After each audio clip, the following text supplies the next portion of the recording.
Wel, i ni'n mynd i gael brec. Ni wedi bod yn mynd trwy Efengyl Marc. Nid bod ni wedi mynd yn bell iawn, ni wedi cyrraedd rhyw penodau cyntaf, ond i ni'n mynd i gael brec o hynny heddi. Mae hi'n sul y cymen fel ni'n gweld o'n blaenau ni, ac oedd e ar ynghalon ni i bregethu ar y Swper Olaf. Digwydd bod, Swper yr Arglwydd. Ac felly, mae rhaid i fi fod yn ifydd i'r arglwydd pan mae'n rhoi pethau ar ynghalon ni. Felly ni'n mynd i ddarllen o Mathew 26, adnodau 17 i 30. Sgwysodwch fi.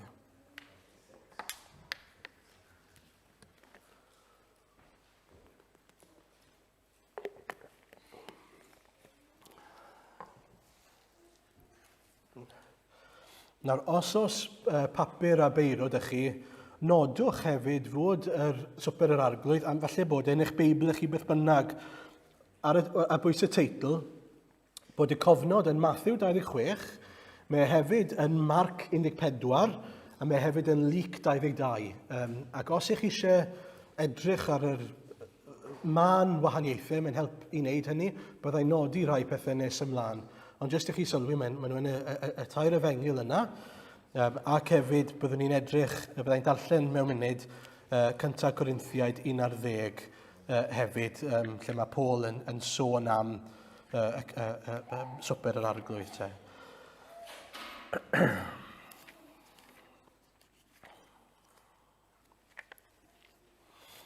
Felly Mathew 26, 17 i 30. Ar ddydd cyntaf gwyl y bara croew, daeth y disgyblion at Iesu a gofyn, ble rwyt am i ni baratoi i ti frwyta gwledd y Pasg? Dywedodd yntau, ewch i'r ddinas at ddyn arbennig a dywedwch wrtho, y mae'r athro yn dweud, y mae fy amser i'n agos, yn dy dir wyf am gadw'r Pasg gyda'n disgyblion. A gwnaeth y disgyblion fel y gyrchmynodd Iesu iddynt, a pharatoesant ledd y Pasg. Gyda'r nos yr oedd wrth y bwrdd gyda'r deuddeg, ac fel yr oeddent yn bwyta, dywedodd Iesu. Yn wir yw'n dweud wrthych, y bydd hi un ohonoch fy mradychu i. A chan dristau yn fawr, dechreusa'n ddweud wrtho, bob un ohonynt, nid my fi yw o arglwydd. Atebodd yntau, un awlychodd ei law gyda mi yn y ddisgyl, hwnnw am bradycha i. A mae mab y dyn yn wir yn ymadael, fel y mae'n ysgrifenedig amdano. Ond gwair dyn hwnnw y bradychu'r mab y dyn ganddo. Da fi asa'r dyn hwnnw petai heb ei eni. Dywedodd Judas ei bradychwr, nid my fi yw'r rabai? Medda Iesu wrtho, ti a ddywedodd hynny. Ac wrth iddynt fwyta, cymerodd Iesu fara, ac wedi bendithio fe'i torodd a'i roi'r disgyblion, a dywedodd, cymerwch, bwytewch, hwn yw fy nghorff. A chymerodd gwpan ac wedi diolch fe'i rhoddodd iddynt gan ddweud, yfwch ohono bawb, oherwydd hwn yw fy ngwaed i, gwaed y cyfamod, a dywelltir dros lawer, maddeiant pechodau. Rwy'n dweud wrthych, nad yfaf o hyn allan o hwn, ffrwyth y winwydden, hyd y dydd hwnnw pan yfaf ef yn newydd gyda chi yn heyrnas fy nhad. Ac wedi iddynt ganu emyn, eithant allan i fynydd yr olewydd. Ac yna, cyntaf Corinthiaid 11, llythyr cyntaf Paul adnod 23 i 26, a ni'n darllen hyn bob tro i ni'n dod at Swper yr Arglwydd fel ych chi'n gwybod. Oherwydd fe dderbyniais i oddi wrth yr arglwydd, yr hyn hefyd adroddodais i chi, i'r arglwydd Iesu yn nos y bradychwyd ef, gymryd bara, ac wedi iddo ddiolch fe'i torodd a dweud, hwn yw fy nghorff sydd eich mwyn chi, gwnewch hyn cof amdanaf. Yn yr un modd fe gymerodd y cwpan ar ôl swper gan ddweud, y cwpan hwn yw'r cyfamod newydd yn fy ngwaed i. Gwnewch hyn bob tro yr yfwch ef cof amdanaf. Oherwydd bob tro y byddwch yn bwyta'r bara hwn ac yn yfed y cwpan hwn, yr ydych yn cyhoeddi marwolaeth yr arglwydd hyd nes y daw. Wel, dyma'r darlleniadau ni'n mynd i edrych arno chydig bach y bore yma. A'r rheswm pam yn fwy na dim yw oherwydd mae'n bwysig cofio ac yn enwedig o bryd i gilydd myfyrio o ddifri ar y gair pan i ni'n edrych ar y cymyn ac yn ystyried beth yw pwrpas y cymyn ar ein cyfer ni, pam i ni'n neud e, beth sy'n mor arbennig amdano fe, pam fod e'n ordinhad, ordinance gan yr arglwydd ar ein cyfer ni, rhywbeth mae'r arglwydd wedi rhoi i ni wneud yn gyson. A'r heswm pam, spoiler alert reit ar y dechrau, yw oherwydd bod e'n pwyntio ni at sail ein ffydd ni. Buddigoliaeth yr arglwydd Iesu ar y groes. Dyna yw pwrpas swper yr arglwydd. A mae hwnna i fod yn ganolog y mywyd yr eglwys bob tro. Bob tro. A felly dyna pam mewn gwirionedd, o'n i'n mynd i weld hynny gobeithio wrth i ni fynd trwy y darn yma gyda'n gilydd. Nawr, beth i ni'n neud wrth gwrs yw i ni'n mynd yn ôl, fel chi'n sylwi, ni ddim jyst yn edrych ar 1 Corinthiaid 11, i ni'n mynd yn ôl ac yn edrych ar Mathew. Mathew 26. Pam? Oherwydd dyna'r cyfnod hanesyddol, rhywbeth real sydd wedi digwydd mewn hanes, lle mae'r arglwydd Iesu wedi darparu rhywbeth ar ein cyfer ni. A mae'n bwysig bod ni'n gallu gweld hynny. Pan ni'n edrych ar swper yr arglwydd, neu cymundeb ni'n aml yn galw fe, beth ni'n gweld yw, mae'n cyfeirio ni'n ôl at y swper Olaf. A'r drefn yma sydd wedi cael ei osod ar ein cyfer ni o hynny ymlaen. A felly, rhai manylion allwch chi eto cymharu gyda Marc 14 a Luc 22, ond dyma'r pethau ym mhob un o'r cofnodion yna yn yr Efengylau, newch chi ddarllen amdanyn nhw, reit? Mae hi'n adeg y Pasg, a maen nhw'n paratoi gwledd y Pasg ar gyfer yr arglwydd Iesu a'i ddisgyblion. Maen nhw'n cael y pryd arwyddocaol yma, ni'n gwybod beth yw pwrpas y Pasg wrth gwrs, edrych yn ôl at y Pasg cyntaf, achubiaeth o afael yr eiftiaid, yr Israeliad yn cael ei tynnu mas a'i achub fel cenedl. A felly dathlu hynny, dathlu y pryd bwyd yna pan nath angel marwolaeth, os chi'n cofio, fynd heibio y drysau, y tai, y rhai oedd gyda gwaed yr oen a'r gapan ac a'r bist y drws. Mi'n siŵr bod chi'n cofio hynny. A dyna maen nhw'n dathlu felly. Ac wrth gwrs mae hwnna yn gysgod i ni o waith Iesu Grist. Beth mae Iesu wedi wneud drosto ni. Sef, byddwn ni'n gweld mewn munud fod ei waed yn ein gorchuddio ni, yn ein cuddio ni'n llwyr o bob anghyfiawnder a'n glanhau ni. Ond hefyd, ym mhob un cofnod, mae gyda chi y bombshell yma, os liciwch chi, fod yna un yn ei plith nhw yn mynd i fradychu Iesu Grist. Yn ei plith nhw yng nghanol y swper yma, yr ordinhad arbennig yma, fod Judas a mae'r arglwydd Iesu wrth gwrs yn dangos i ni fyna, bod e'n gwybod y cyfan sy'n mynd i ddigwydd ar y pryd yna. Nawr ni edrych ar hynny rhagor mewn munud. Yna mae Iesu'n cymryd yr bara yn benodol a'r cwpan a'r gwyn, a mae e'n defnyddio rei nawr i ddarlunio rhywbeth i ni o beth sy'n mynd i ddigwydd. Beth sy'n mynd i ddigwydd iddo fe, i ni nawr yn edrych yn ôl beth mae wedi wneud, beth sy'n wedi digwydd ar ein rhan ni. A mae'n rhannu y bwyd yma mas, y bara mas, a'r cwpan mas, mwyn i bobl cael bod yn rhan o hynny. Cael bod yn rhan ohono fe. Meddyliwch am hynny. A dyna'r pwynt, mae'n defnyddio y bara a'r cwpan fel symbolau. Fel symbolau pwysig iawn o waith achubol Iesu Grist. Sail ein gobaith ni. Os nag i ni'n deall hyn, newn ni byth ddeall cariad yr arglwydd Iesu tuag ato ni. Dyna pa mor bwysig yw y cymyn i'r eglwys, i Gristnogion ac i fywyd yr eglwys gyfan. Mae Iesu'n cymryd y bara o flaen y disgyblion ac yn dweud, edrychwch ar y bara yma. Mae'r bara yma fel fy nghorff i. A mewn ychydig bydd yng nghorff i'n cael ei rwygo.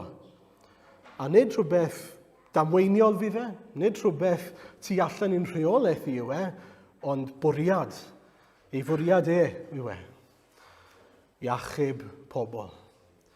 A mae'n dweud, dyma'r darn pwysig fyna, yw bod e'n cael ei dorri ein mwyn ni. Mae'n dweud bod ei gorffau yn cael ei dorri eich mwyn chi. Dyna mae'n dweud wrth y disgyblion. A felly mae marwolaeth Iesu, nid ei fwyn nid mwyn neb, ond ein mwyn ni. Iachawdwriaeth pobl fel chi a fi. Mae e'n aberth unwaith ac am byth dros bechodau. Ac wrth i ni dderbyn y bara yma, I ni wedyn yn derbyn ac yn proffesu ein bod ni wedi derbyn aberth Iesu Grist. Dyna'r pwrpas bod wedi torri fer ein mwyn ni, ond os ych chi'n gadael y bara, ych chi'n dweud, wel, dwi'n gwrthod hynny. Ond wrth i chi dderbyn y bara, ych chi'n dweud, wel, dwi'n derbyn fod Iesu wedi marw droso fi. Fod e'n rhywbeth sydd wedi nawr croesi ffin bron. Rhwng fod Iesu wedi wneud ein mwyn ni, ond ei bod ni'n derbyn hynny. Dyw Iesu ddim yn gorfodi fe arno ni. Mae wedi dod i gynnig achubiaeth. Mae yna ddewis gyda ni felly, yn dos e? Ydy ni'n mynd i dderbyn neu ddim? A mae y gair yn glir yn enwedig yn Cynta Corinthiaid. Peinau eich chi'n derbyn neu ddim yn derbyn. Y dylech chi ddim derbyn os eich chi'n derbyn yn anheilwng. Mae well i chi beidio derbyn. A felly mae'n rhan o ddealltwriaeth y Cristion. Mae'n dweud yn Luc 22:19, cymerodd fara ac wedi diolch fe'i torodd a'i roi iddynt gan ddweud, hwn yw fy nghorff sy'n cael ei roi eich mwyn chi. Gwnewch hyn cof amdanaf. A felly, i ni ddim yn ei wneud mwyn bwyta bara, i ni wneud gyda'r pwrpas o gofio am waith yr arglwydd Iesu. Cofio am achubiaeth mae Iesu wedi ddarparu ar ein cyfer ni. A felly bob tro i ni'n gweld y bara, yn bwyta'r bara yma, ein braint ni yw dathlu. Ein braint ni yw gweld cariad Iesu Grist tu ôl i'r bara. Y symbol yw'r bara, wrth gwrs. Ond wrth i ni weld y bara, a gweld fod y bara wedi cael ei dorri, i ni'n cofio fod yr arglwydd Iesu wedi cael ei dorri ein mwyn ni. Na chi ryfeddod. Na chi brydferthwch yw gweld aberth Iesu Grist yn rhoi ei hunain. Rhodd. Sy'n cael ei roi eich mwyn chi. Yn cael ei roi. Rhodd. Nid rhywbeth i ni wedi heiddi, nid rhywbeth i ni wedi hawlio, ond rhodd gan yr arglwydd Iesu. Ac felly i ni'n dod yn ddiolchgar am fod yr arglwydd Iesu wedi rhoi rhywbeth i ni. Wedi rhoi bywyd newydd, wedi rhoi cyfle newydd, wedi darparu maddeiant ar ein cyfer ni. Dyma'r rhodd mwyaf gwerthfawr yn ei brofi mewn bywyd. Ac wrth i ni fynd drwy fywyd, nes i nodi hyn chdi bach ar y dechrau, mae mor hwyf cwmpo i feddfoldeb, neu i oerni ysbrydol, neu i golli golwg ar Grist yng nghanol y byd. I ni'n bobl, mae'n rhan o natur ni. Ond dyna pam fi'n credu bod yr arglwydd wedi sefydlu Swper yr arglwydd ar ein cyfer ni, jyst i'n atgoffa ni, beth sydd ei angen arno ni, cofio, canolbwynt ein ffydd ni. Dyma crux, os liciwch chi, y groesbren, y mater, fod Iesu wedi dod i ddarparu moddion gras ar ein cyfer ni, i ddarparu bywyd newydd ar ein cyfer ni. Ac felly, dyna pam i ni eisiau wneud yn gyson. Dyna pam i ni'n wneud fel eglwys pobl Iesu Grist. Dyna pam i ni'n mynd nôl i'r basics os hoffech chi. I'r pethau cyntaf yna, ni'n gorfod dysgu fel pobl newydd yng Nghrist. Mae Iesu wedi delio gyda'n pechodau ni, unwaith ac am beth. Fe yw yr oen di-nam sydd wedi dod i gymryd ymaith pechodau'r byd. Does na neb tebyg iddo fe, does na neb arall yn cymharu, yn dod yn agos ato fe. Fe yw'r unig ffordd, yr unig wirionedd, yr unig ffordd at y tad. Mae 1 Ioan 3 yn dweud wrthyn ni yn adnod 5 fi'n credu yw e, a rydych chi'n gwybod fod Crist wedi ymddangos mwyn cymryd ymaith bechodau, ac yn ddwyf nid oes pechod. Dyna pam mae e'n arbennig, dyna pam mae e'n deilwng o fawl, dyna pam mae'n eglwys ni yn cylchdroi o'i amgylch e. Fe yw ein unig obaith ni, fe yw y cyfan i ni. A mae'n gofyn y cwestiwn, ai fe yw'r cyfan i chi? Ydy e'n ganolbwynt i'ch bywyd chi? Ydy e'n bopeth i chi? Ydy'r cyfan i ni'n ei wneud ei fwynau o'i herwydd e? A mae fe yw ein unig obaith. Ych chi'n gweld, dyna'r gwirionedd pan ych chi'n gweld e neu ddim. Ych chi'n gweld hynny? Ydych chi'n gweld mor arbennig, mor lân, mor berffaith, mor hyfryd yw ein gwaredwr ni. Dyma mae'r efengyl yn dangos i ni, dyna mae'r groes yn dangos i ni. Prydferthwch, cariad, gostyngeidrwydd Iesu Grist. Bod e'n fodlon cael ei drin fel baw, cael ei weld fel pechadur, cymryd arno fe hunan ein pechod ni, mwyn i ni gael bywyd. Trefnu ffordd i ni. Dyna faint mae'r arglwydd Iesu'n eich caru chi. Ydych chi wedi derbyn? Ydych chi wedi profi? A mae hwnna'n bwysig iawn bod ni'n deall y gwahaniaeth rhwng credu ymenyddol a profi go iawn. Mae'r credu mae'r arglwydd yn sôn am yn gredu go iawn. Hynny yw, i ni'n gallu credu fod yna un sydd wedi marw ar groes miloedd o flynyddoedd yn ôl. Ond ydy e'n waredwr i fi, i chi, i ti, os liciwch chi. Ydych chi wedi profi? Profwch ddaioni'r arglwydd. Profwch ras yr arglwydd. Mae rhaid i chi dderbyn mwyn profi. Dyw e ddim jyst yn rhywbeth objectif i ni'n credu ynddo. Mae'n reality. Ac oherwydd bod ni'n credu go iawn, yn profi go iawn, mae e'n dod â newid, trawsnewid i mewn i'n bywydau ni. Mae'n cael effaith arno ni. Mae hynny yn dod â fi at beth arall. Mae rai pobl yn meddwl fod rhywun yn dod yn Gristion trwy gymryd y cymyn. Fod y cymyn yn rhyw fath o insurance policy. Chyfo, mae gen i ffrindiau, a maen nhw gefndir Catholig, a maen nhw'n aml yn dweud fi, I don't really know where I stand with God, but I do go to Mass just in case. Neu mae yna bobl o gefndir yn neilliol bydd yn dod ato fi ac yn dweud, wel, sa'i rydyn mynd i cwrdd a sa'i rydyn credu yn new, ond fi wedi cael y medyddio a fi yn aelod. Nid dyna beth mae'r arglwydd Iesu'n dangos i ni yn Swper yr Arglwydd. Beth yw hyn?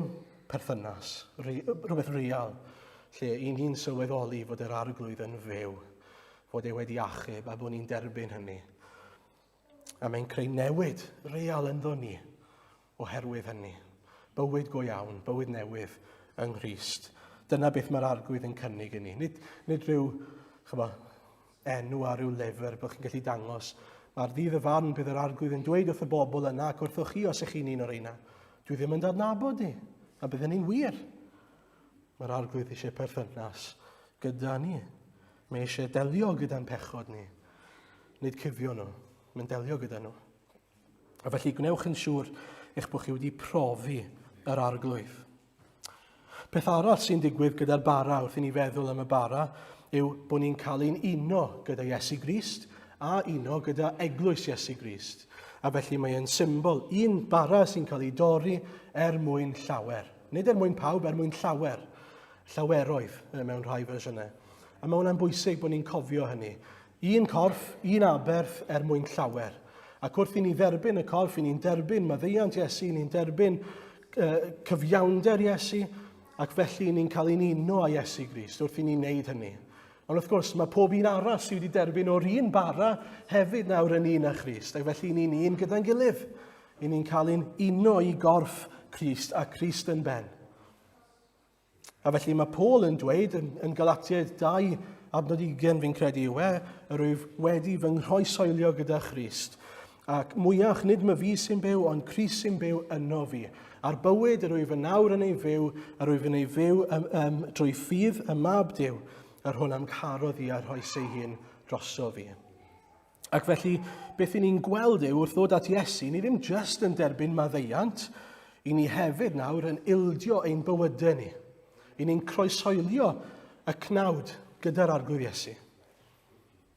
I ni'n rhoi'r hen aron heibio. Mae'r aron newydd wedi cael ei eni. I newydd nawr sydd yn byw nid i'r hynna, nid i'r cnawd, ond i Grist, fel rhan o'r corff. Nawr, ydych chi wedi dod ag ildio i'r arglwydd Iesu? Rhoi eich bywyd yn llwyr iddo fe, sylweddoli fod dod at Grist yn golygu rhoi eich hunan iddo fe yn llwyr. Mae hwnna'n bwysig iawn bod ni'n gallu gweld hynny. Dyw Iesu ddim yn disgwyl i ni newid ein hunain.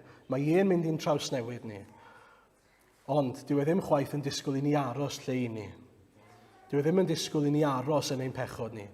Mae angen i ni sylweddoli pan i ni'n dod yn Gristnogion fod y pechod yna oedd gynt yn ein rhwystro ni rhag adnabod yr arglwydd yn rhywbeth i ni nawr yn casau. I ni nawr yn gweld yn ffiaidd yn afiach ac i ni'n ei ffoi. Mae'n dal yn rhan o natur ni, ond yn ni'n ei ffoi. I ni'n dianc oddi wrth ein pechod ni. I ni'n troi at yr arglwydd Iesu yn ein erthau bob tro. Ac felly dyna rhywfaint o edrych ar y bara te. Ac yna ni'n edrych ar y cwpan. Beth yw symbol y cwpan neu'r gwyn yn y cyd-destun yma? Wel, y cwpan yw symbol o waed Iesu Grist sydd wedi cael ei dywallt ein mwyn ni. Mwyn deall hwnna, mae rhaid deall yr Hen Testament. Mae rhaid, oherwydd Iesu'n dweud un peth pwysig iawn bod yn waed y cyfamod newydd. Hwn yw'r cyfamod newydd yn fy ngwaed i. A felly, mwyn deall y cyfamod newydd, mae rhaid deall yr hen gyfamod, yn dylse? Wel, os ych chi'n mynd nôl at yr hen gyfamod, ych chi'n deall yn yr Hen Testament, mae Duw yn gwneud cyfamod gyda'i bobl, yr Israeliaid. A mae'n dweud wrthyn nhw, mae goblygiadau, consequences i'n pechod ni. Mae rhaid tywallt gwaed, mae marwolaeth yn dod oherwydd ein pechod ni. A mae'n darparu ffordd iddyn nhw, aberthu anifeiliaid. A job yr archoffeiriad, oedd bod e'n aberthu ddydd ar ôl dydd, dro ar ôl tro, yr aberthau yma'r anifeiliaid. Oedd y deml yn ffilthu trwy'r amser, gwaed y mobman. Gwaed dros ei fillodau, gwaed dros yr allor, gwaed dros y bobl ar adegau hyd yn oed. Oherwydd bod nhw'n teunellu gwaed ar hyd y bobl. A beth mae'n dangos i ni, mae Duw yn dymuno bod ni'n sylweddoli fod pris i'w dalu am bechod, am ein anghyfiawnder ni, am ein gwrthryfel ni. Yn Hebreaid 10, i ni'n ddarllen rhywfaint o Hebreaid 10, mae'n dweud wrthyn ni yn y 4 adnod cyntaf, mae cysgod sydd gan y gyfraith o'r pethau da sy'n dod. Cysgod yw nhw o rhywbeth sydd i ddod. So, dyw reina ddim yn delio gyda unrhyw beth yn ei hunan, cysgod yw nhw. Nid gwir ddelw y dirweddau hynny, ac ni allu o gwbl trwy'r un aberthau sy'n cael ei offrymu yn barhaus, flwyddyn ar ôl blwyddyn, ddwyn yr addolwr i berffeithrwydd am byth. Dyw'r aberthau yna ddim yn gallu gwneud chi'n berffaith, mae'r awdur yn dweud. A mae'n mynd mlaen, os bydde hynny'n bosib, ond i fiasent wedi peidio a chael ei hoffrymu, am ei bod nhw'n sylweddoli, ddim yn ymwybodol o'i pechodau nhw rhagor.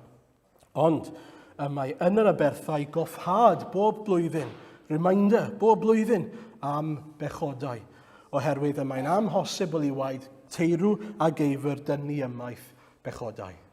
A felly dyna mae Duw yn dysgu nhw. Mae yna bris i'w dalu, mae yna gost i bechod. A chi'n aberthu'r aberthau, mae ddangos y gost, ond eto, dyw e ddim wedi ei dalu eto. Ac yna ni'n edrych ar adnod 11 yn Hebreaid 10.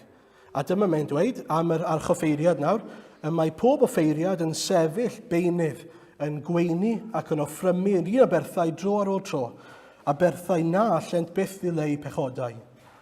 Ond am hwn, Iesu, wedi iddo offrymu un aberth dros bechodau am byth, eisteddodd ar ddeheulaw Duw, yn disgwyl bellach hyd ond i osodi'r ei elynion yn droedfainc i'w draed. Nawr, dyma'r gwahaniaeth. Mae un aberth wedi cael ei roi am byth, Iesu Grist. Ac ar ôl hynny, mae'r aberth yna wedi mynd i eistedd ar ddeheulaw y tad, sydd yn dangos rhywbeth i ni, job done, accomplished. Neu fel arall, bydde fe ddim ar ddeheulaw y tad. Bydde fe ddim ar law gweithredol Duw y tad. Dyna beth yw pwynt y deheulaw yna. A felly, mae e wedi cael ei ddyrchafu yn ôl i'r lle mae e fod. Pam oherwydd fod ei gwaith a chybol wedi ei gwblhau. Mae gwaed Iesu Grist yn ddigonol, unwaith ac am byth. Mae e wedi bodloni llyd y tad. Mae e wedi delio gyda'i lidau sydd i fod tuag ato ni wrth gwrs am ein pechod ni. A ni'n gweld felly, dyna pwrpas y gwaed. Mae'n dangos i ni fod gwaed Iesu yn ddigonol, fod dim angen aberthu rhagor, fod dim angen gwneud hynny oherwydd mae Iesu wedi bodloni llyd y tad. Os i ni yng Nghrist, does dim angen tywallt rhagor o waed.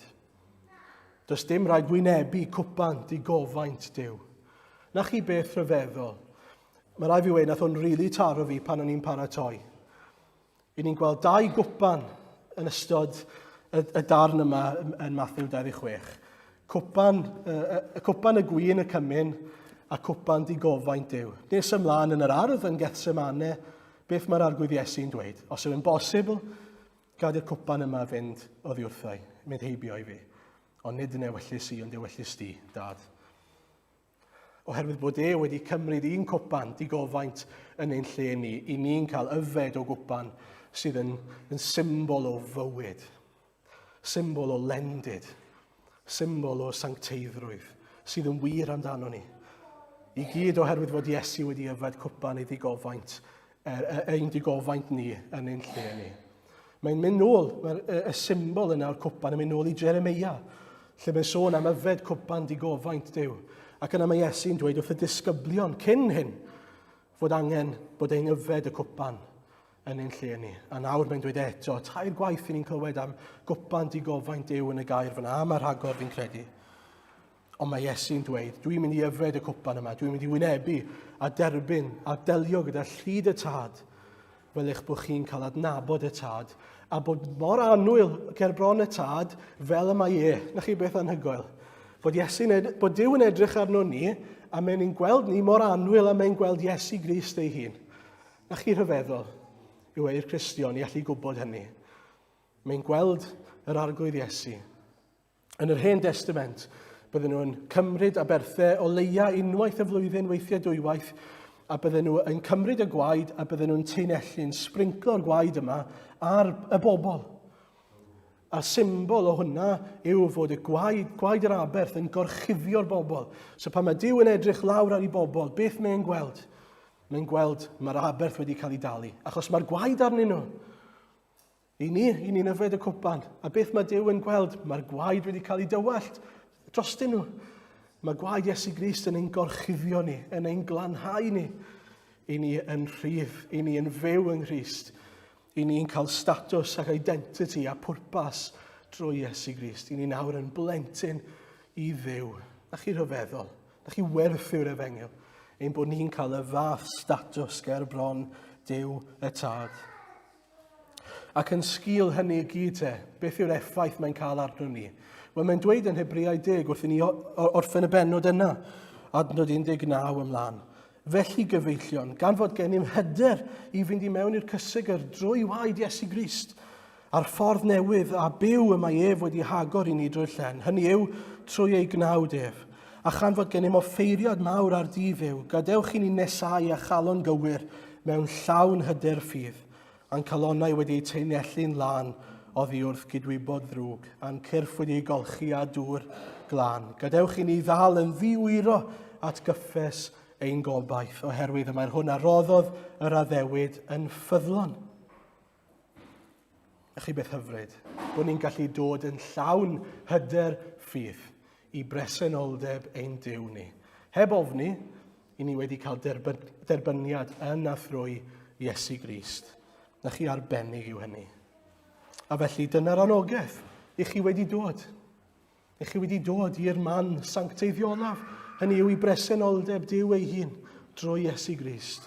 Ydych chi wedi dod a derbyn ei aberth wedi yfed ei waed fel petai, cael eich gorchuddio ac gwneud yn lan gyda'i waed A 2 beth dwi eisiau gorffen gyda'n sydyn iawn. 2 beth yn Cynta Corinthiaid mae Paul yn nodi i ni sydd yn rhan o function, os liciwch chi, y cymyn, pwrpas y cymyn, sef cofio a cyhoeddi. 2 ec yn hawdd i ni gofio. Mae Swper yr Arglwydd yn ein cymryd ni nôl at y Pasg cyntaf yna, at farwolaeth Iesu Grist, at beth i ni wedi darllen yn Mathew 26. Bob tro i ni'n dod at y Swper, dyna ddylen meddyliau ni a'n calonnau ni fynd yn ôl ato. Adeg o hanes sydd yn real, lle mae Iesu wedi delio gyda'n pechod ni ar y groes, a wedi atgyfodi yn dangos ei hun i fod yn waredwr byw, yn dduw, yn arglwydd. Ac felly, fel pobl, fel wedys i'n gynharach sydd yn anghofus, sydd yn colli golwg ar flaenoriaethau, yn gallu dod yn oer yn ein calonnau, mae'r arglwydd wedi gosod y drefn yma. Gwnewch hyn Yn gyson, gwnewch hyn i gofio am yr arglwydd Iesu. I wneud yn siŵr fod yr efengyl yn ganolog i fywyd yr eglwys a'n bywydau ni. Bod ni'n myfyrio ar yr efengyl, ar ein unig obaith ni. A dylai fe fod felly'n rhan rheolaidd o'n bywyd ni, bod ni'n mynd yn ôl at y groes, yn cael ein atgoffa bob dydd mewn gwirionedd o rhyfeddod yr efengyl, ond bod ni'n cael cyfle fel eglwys i ddathlu gyda'n gilydd. Ac yn ail, cyhoeddi. I ni'n cyhoeddi marwolaeth yr arglwydd, a mae'n bwysig iawn hyd nes y daw. Mae'r darn bach yna, cymal bach yna ar y diwedd yn newid popeth. Oherwydd nid commemoration yw e bellach. Nid cofio am rhywun sydd wedi mynd yw e, cofio am rhywun sydd yn dod yw e. Atgoffa ni yw e. Mae Iesu Grist yn dod, mae'r arglwydd yn dod i gasglu i bobl, mae'n dod i farnu'r byd. Mae'n dod. Mae yna fwy na hyn i'r byd, i fywyd. Na chi byth da i glywed? Bod yna fwy na hyn i fywyd, boes bach, os mae dyma beth yw bywyd. Sym ryfedd bod pobl yn digaloni, ond mae mwy i fywyd na hyn. Mae yna le perffaith, mae'r arglwydd yn paratoi nawr ar ein cyfer ni. Ac os yw wedi mynd i baratoi lle, fel mae'n dweud yn Ioan 14, mi ddaw e nôl i gasglu ei bobl. A na chi beth hyfryd yw hynny, yr addewid yna, bod ni'n cofio, beth mae'r arglwydd wedi gwneud, ond ni'n cofio hefyd, ac yn atgoffa'n hunain, ac yn cyhoeddi i eraill, mae Iesu Grist yn dod yn ôl. Dyw e ddim wedi gorffen gyda'i bobl. Mae yna fwy i fywyd na hyn, mae yna obaith tu hwnt i'r bedd. Peidiwch â anobeithio, felly, yn y byd yma, oherwydd mae yna fwy i'r byd na'r hyn ni'n ei weld nawr. Mae yna nefoedd ar ein cyfer ni. A mae yn Cyntaf Corinthiaid, un beth fi eisiau nodi fan hyn yw, mae yna broblemau yn codi yn yr eglwys, bod pobl yn cymryd y cymyn yn anheilwng mewn gwirionedd. Oedden nhw'n trin y cymyn yn hollol anghywir. So oedden nhw'n dod ac yn cael bwyd gyda'i gilydd, ond beth o'n nhw'n neud, bydden nhw'n stwffo i wynebau, rhai pobl yn stwffo i wynebau ac yn meddwi a pob math o bethau, ac yn gadael pobl oedd yn glawd ac heb fwyd o gwbl, heb unrhyw beth ar ôl. A fel i ni wedi clywed yn barod, mae cymyn yn uno ni. Un corff yn derbyn yr un bara. Dyna'r pwrpas bod ni'n cael ein uno yng Nghrist. A felly, o'n nhw'n rhagrithio wrth iddyn nhw gymryd rhan o y cymyn. O'n nhw ddim yn neud fel y dylen nhw'n neud. A felly mae'n bwysig bod ni'n gofyn y cwestiwn trwy'r amser, ydy ni'n rhagrithio wrth ddod at y swper? Os yna rhywbeth dwi angen newid yn ynghalon ni, dwi'n sylweddoli bod fi'n dod fel pobl Crist at ein gilydd, bod ni'n cael ein uno yng Nghrist wrth i ni ddod at y swper. A'r ail beth, wrth gwrs, i nodi yw fod ni hefyd yn dod ac yn gorfod delio gyda unrhyw broblemau unrhyw issues sydd yn ein bywydau ni, a dyn ni ddim wedi delio gyda nhw eto. Mae'n mynd mlaen i sôn os oes yna rhywun sydd ddim wedi maddau i rhywun arall, neu bod chi ddim wedi delio gyda problemau sydd gyda chi. Mae eisiau delio gyda pethau. Hynny yw, ni'n dod ac yn cofio ein undod ni gyda'n gilydd, ond os nag ych chi wedi chi uno gyda rhywun, oherwydd bod chi ddim wedi maddau iddyn nhw, mae yna ragrith yna. A felly mae'n bwysig bod ni'n chwilio yn calonau pob un ohono ni ac yn gofyn, wel, ydw i'n derbyn yn deilwng fan hyn? Ydw i'n iawn i gymryd y cymyn? Os ddim, gadewch iddo fe fi'n heibio, gweddiwch. Ewch a ceisio maddeiant gan rhywun, neu ceisio derbyn maddeiant gan rhywun. Peidio gadael pethau fel ma nhw. Oherwydd un peth sydd yn amlwg yn y swper yw, mae modd i chi gymryd yn anheilwng. Dyna beth mae Judas yn neud. Mae'n dipo mewn i'r bowlen. Mae'n amlwg, mae Iesu'n dweud hynny. Ond, mae Iesu hefyd yn adnabod pob calon. A mae barn Duw ar Judas. Hyd yn oed os yw e'n cymryd rhan yn allanol, mae Iesu'n gwybod beth sy'n digwydd yn ei galon. A mae'n dangos hynny ni yn y darlleniad. A felly, beth bynnag i chi wneud bore yma, mae'r arglwydd yn gweld y galon. Mae'r arglwydd yn gwybod beth sy'n digwydd tu fewn. Gwnewch yn siŵr eich bod chi'n iawn gyda'r arglwydd. Ond yn fwy na dim, eich bod chi'n dathlu gyda'r arglwydd. Eich bod chi'n dod i ddathlu a diolch ac i gofio ac i gyhoeddi. Y pedwar peth yna, mor allweddol heddi nag yw e, wrth i ni ddod at y swper, bod y groes yn ganolbwynt i'n eglwys ni ac yn fraint bod ni'n cael cymryd rhan yn y fath beth, oherwydd bod yr arglwydd Iesu wedi marw drosto ni.